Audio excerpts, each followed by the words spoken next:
नमस्कार दोस्तों, मैं एक बार फिर से आपके सामने हाजिर हूँ।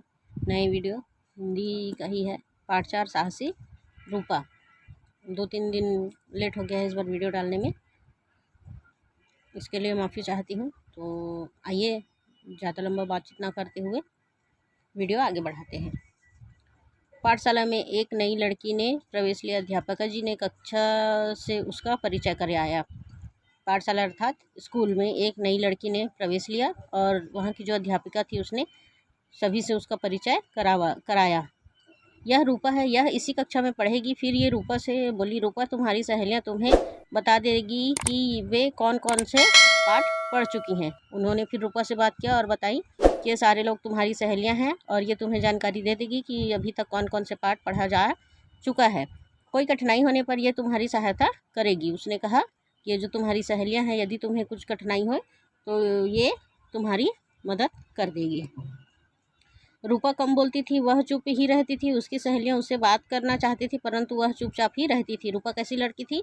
कम बोलने वाली थी, चुपचाप रहती थी। उसकी सहेलियां जो थी बनी थी, वह उससे बात करना चाहती थी पर वह हमेशा चुप रहती थी। लड़कियों ने भी 2-3 दिन तो उससे बात करने की कोशिश की, फिर वे अपनी अपनी सहेलियों में मस्त हो गई। उसकी स्कूल की जो लड़कियां थी वो क्या किए, 2-3 दिन तक रूपा से बात करने की कोशिश किए और फिर जब वो चुप रहती थी, बात नहीं करती थी, तो अपनी अपनी सहेलियों के साथ मस्त हो गई।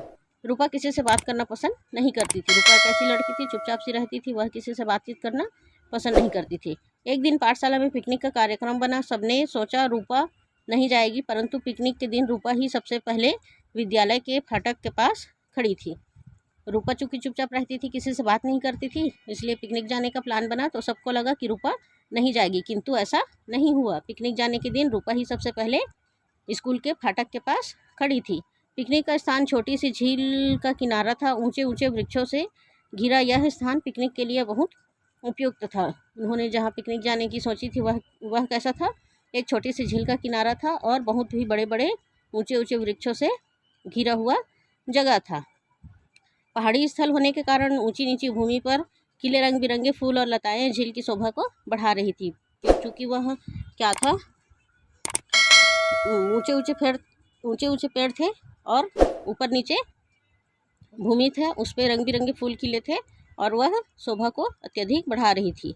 लड़कियों के यहाँ पहुँचते ही उनकी हंसी और ठहाकों से वातावरण गूंजने लगा। सारी लड़कियाँ पिकनिक के लिए आई थी। वहाँ पहुँचते ही वहाँ के वातावरण को देखकर वे इतनी खुश हुई कि ठहाके मारकर हंसने लगे और सारा वातावरण उनकी ठहाकों से गूंजने लगा। सभी इधर उधर दौड़कर अपने लिए अच्छे से अच्छा स्थान खोजने लगी। सभी लोग, जो लड़कियां थी पिकनिक में आई थी, वह इधर उधर दौड़ने लगी और अपने लिए एक अच्छा और सुंदर जगह देखने लगी। अध्यापिका जी ने एक सुंदर जगह देखकर दरिया बिछवा दी। अध्यापिका भी उनके साथ शामिल थी और उन्होंने एक सुंदर जगह देखी और दरी बिछवा दी। कुछ लड़कियां वहीं बैठकर हंसी मजाक करने लगी, कुछ इधर उधर घूमकर प्रकृति की शोभा का आनंद लेने लगी। दरी बिछाने के बाद क्या है, कुछ लड़कियां वहीं पर बैठ गई और कुछ लड़कियां जो है इधर उधर घूमने लगी और वातावरण देखकर आनंद उठाने लगी।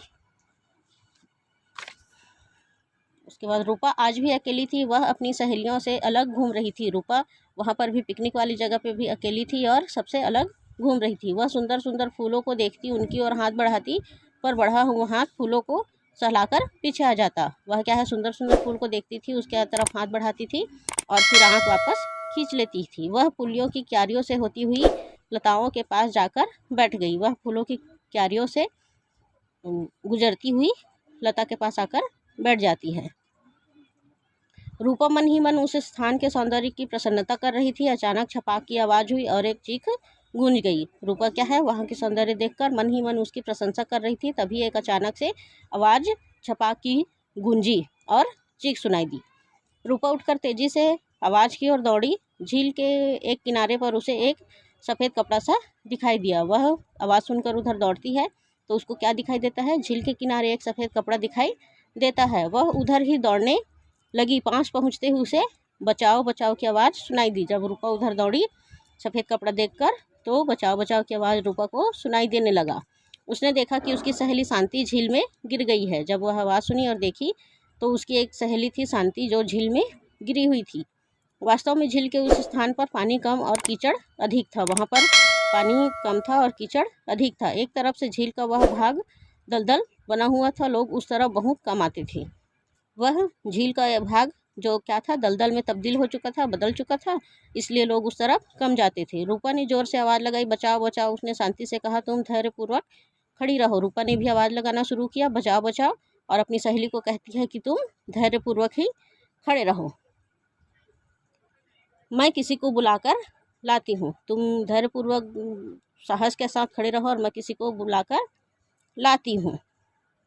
परंतु शांति हाथ पर पटक रही थी, इससे वह कीचड़ में और भी धंसती जा रही थी। किंतु शांति जो है डर के मारे हाथ पर पटक रही थी, जिससे वह कीचड़ के अंदर और धंसी जा रही थी। रूपा ने एक क्षण कुछ सोचा और वह अपने थैले में से फल काटने वाला चाकू लेकर पास की लता को जल्दी जल्दी काटने लगी। रूपा सोचने लगी और थोड़ी देर बाद अपने बैग से क्या है चाकू निकाला, जिससे फल काटा जाता है, उससे एक लता को जल्दी जल्दी काटने लगी। जैसे ही लता कटी, उसने जोर से शांति की ओर फेंका। जैसे ही वह उसने लता काट कर लाई, वह लता शांति की ओर जोर से फेंका और चिल्लाई, इसे पकड़ लो शांति, इसे दोनों हाथ से कसकर पकड़ लो।